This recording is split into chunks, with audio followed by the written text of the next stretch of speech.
Hey, hi students, how are you all? Today we are back to see the second part of Russian Revolution. In first part, we talked about three kinds of ideology, radicals, conservative and liberals. Then we saw how the socialism or the idea among the people of socialism was spreading. So here on my screen you can see one picture here. In this picture, they are workers. As I told you, how the peasants they started migrating from villages to the cities.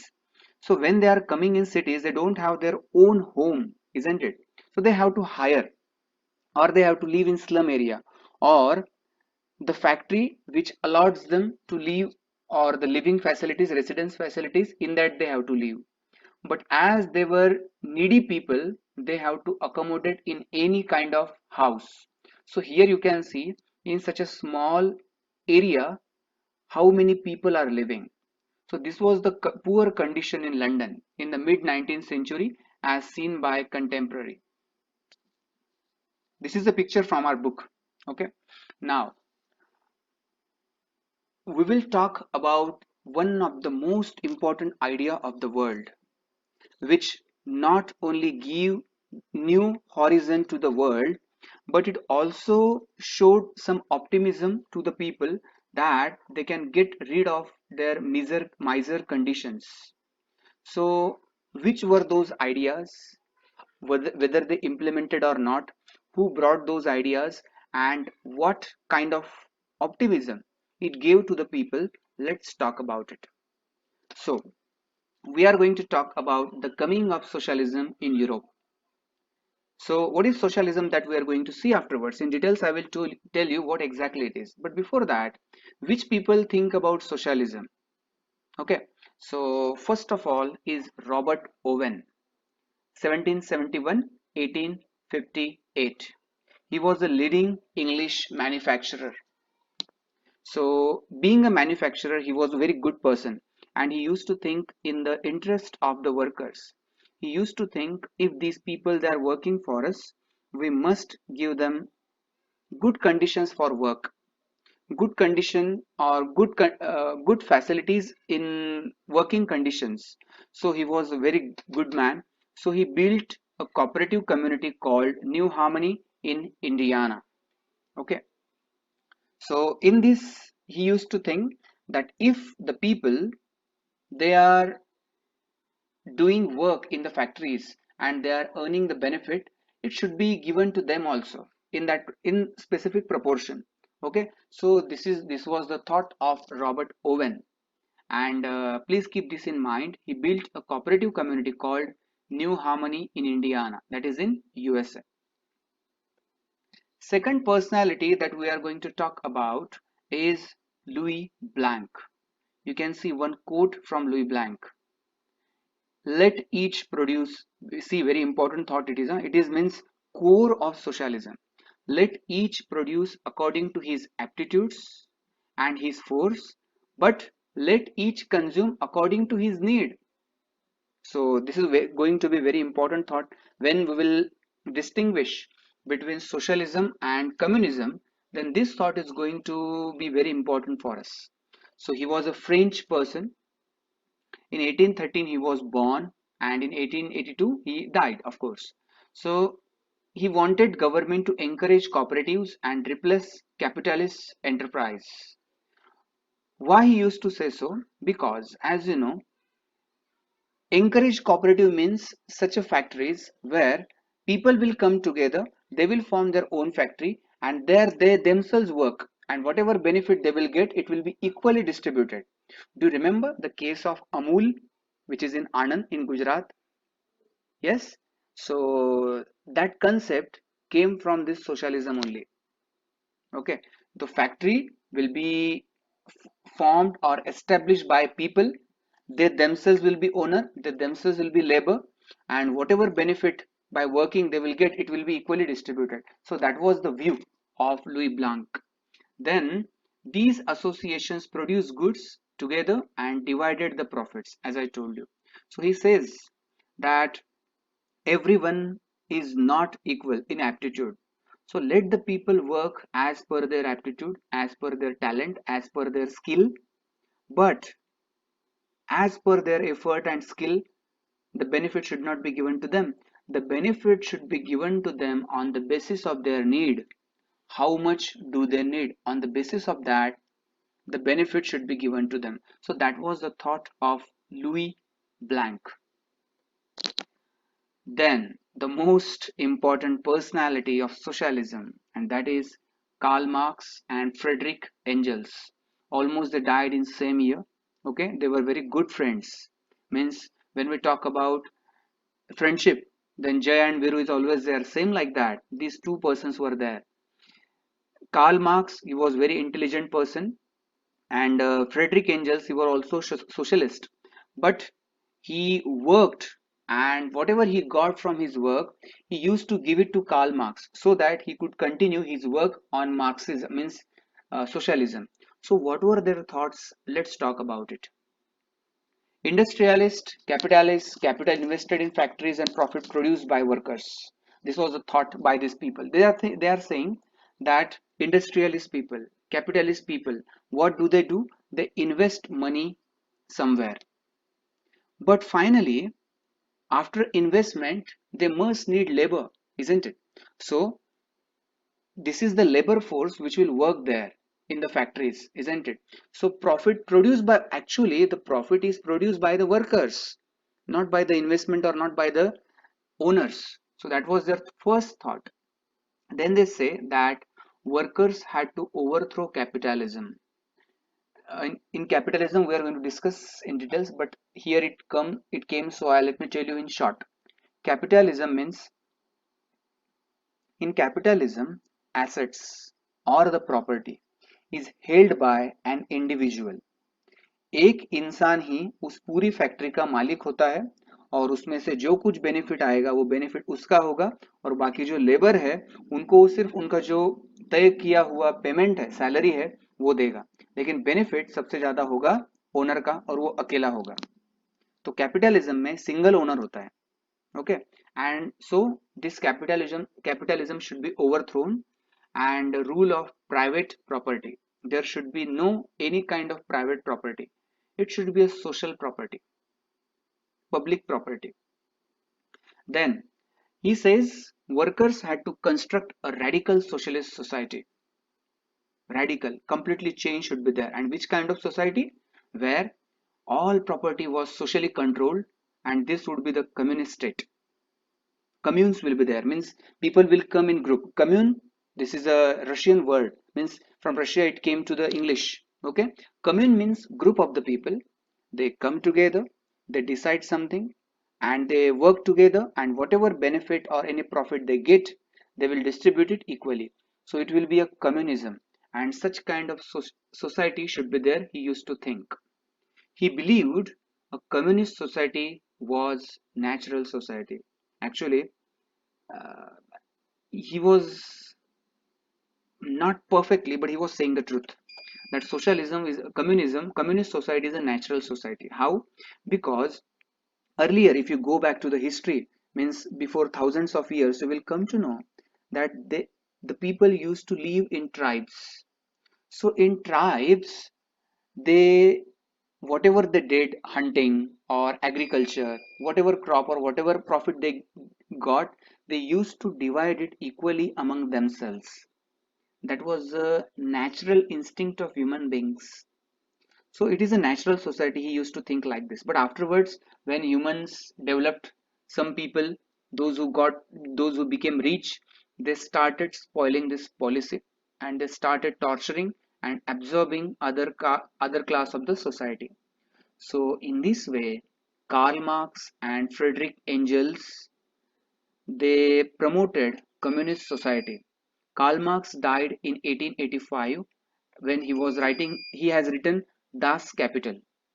Das Kapital, very nice book on socialism. Again, one book he has written, Communist Manifesto. Actually, while completing this, he died. After him, his work was completed by Friedrich Engels. Okay, so in this way, not only about socialism, but Friedrich Engels and Karl Marx, they were also a very good friends. Now let's try to understand the difference between capitalism and socialism first. See, in capitalism, ownership is private, and in socialism, it is public. Public means government. Then motive, what is the motive of capitalism? Profit. And socialism, social welfare should be there. Okay. Then freedom of choice. In capitalism, what happens? Yes, in capitalism, freedom of choice, consumer sovereignty is there. Means whatever consumer wants, he can buy that. He has many choices. Okay, but in socialism, limited choices are there, and from that only you have to choose. Enterprises. In capitalism, enterprises are individuals, and in socialism, they are government. Class. Two classes are there in capitalism. Means there are two groups, to have and have nots. One class is there which is very rich, and second class they are very poor. But in socialism there is a classless society. Then competition. There is competition among sellers, and in socialism there is no competition because all are equal. Concentration of power. In capitalist they are, and in central authorities there is a concentration of power. And then distribution of income unequal, equal, government less or no interference in capitalism. If anybody want to do the business venture, he can do, he is welcome. But in socialism, government has absolute power. It will decide who will start his enterprise. Incentive encourage workers, and lack of incentive, there is no incentive. Who govern the production? Price mechanism, as per the demand and supply. How much demand is there, as per that supply will be there. But in socialism, central planning authority will decide, not as per the market necessity. Then personal liberty respected. In socialism it is ignored. Unemployment and inflation, exploitation, and many things are there. You can say this is the difference between capitalism and socialism. Now again, there is one branch. Some people, we means when we are talking about this lesson, these words are always going to be there in our lesson, so you must not get confused. So I have given these many details to you. What is capitalism, what is socialism, and again new word is going to be there, and that is communism. So there can be a question in your mind, what is the difference between communism and socialism? So I have something for you here. Socialism versus communism. What's the difference? Let's talk about it. These terms are often used interchangeably, even though there exists big difference between them. And the basic difference is, I have given here, socialism suggests that the contribution is made from everyone. Okay, till here everything is equal. Socialism and communism same. Okay, means everybody's contribution should be there according to their ability. Till here everything is okay. Then where is the change? But in socialism, return will be given as per their contribution. As much as efforts have been made by an individual, only that much profit or fruit will be given to him. Return will be given to him. But communism says that the return should be as per their needs. How much do they want? Okay, so their work will not decide how much they will get. So this is the basic difference between socialism and communism. Now in Europe, people realized one thing, that there should be such a radical society where development should be there, but it should be equal. There should be no class in the society, all should be living in equality. So this thought was spreading everywhere in the Europe, and that's why people from different countries, they started forming their own political party which promoted socialism. So let's talk about Europe. By 1870, socialists formed an international body named the Second International. Why Second International?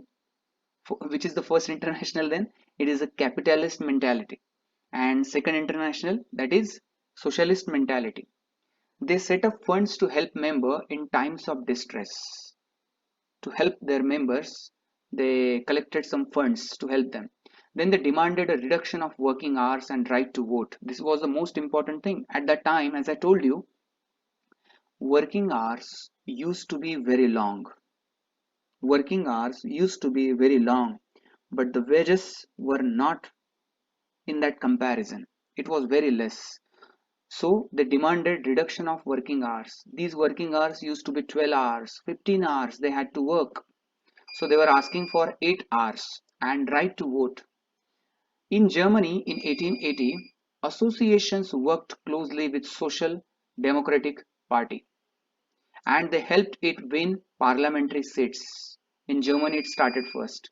You know, when we will start our Nazism, you will come to know Hitler was a big enemy of socialist. He didn't like socialism. Okay, what was the reason behind it? Just find it out. Then it and helped it win parliamentary seats. So in Germany, it was prevalent.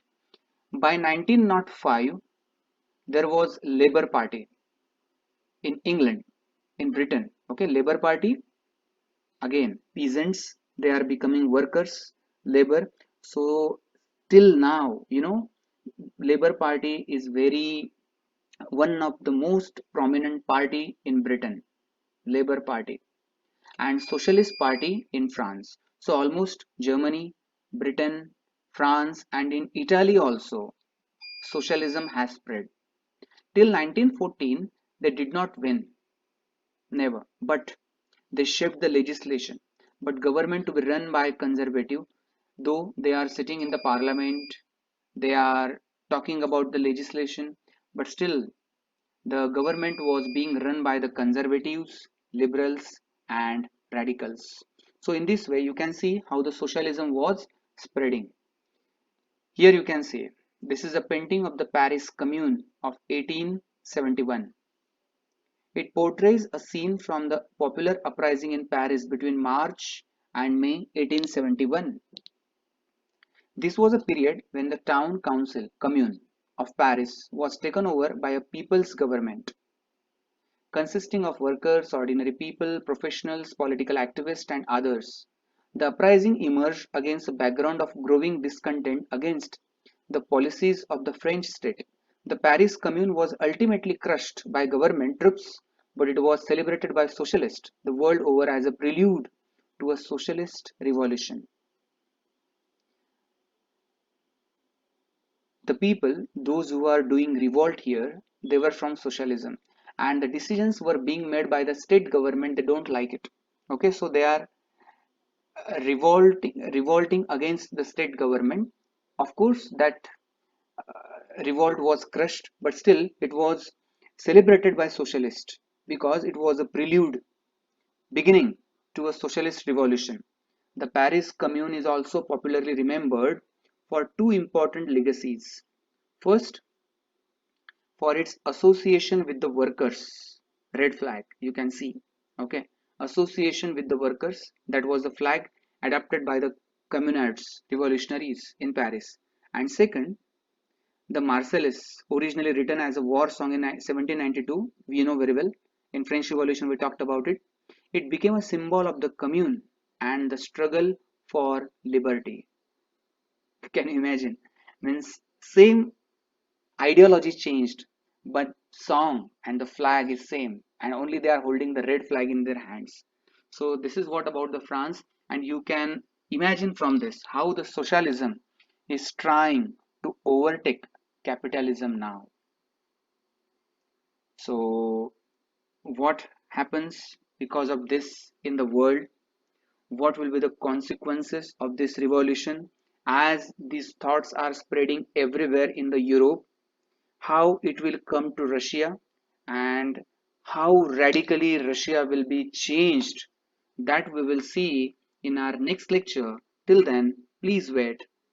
Have a nice day. Thank you so much.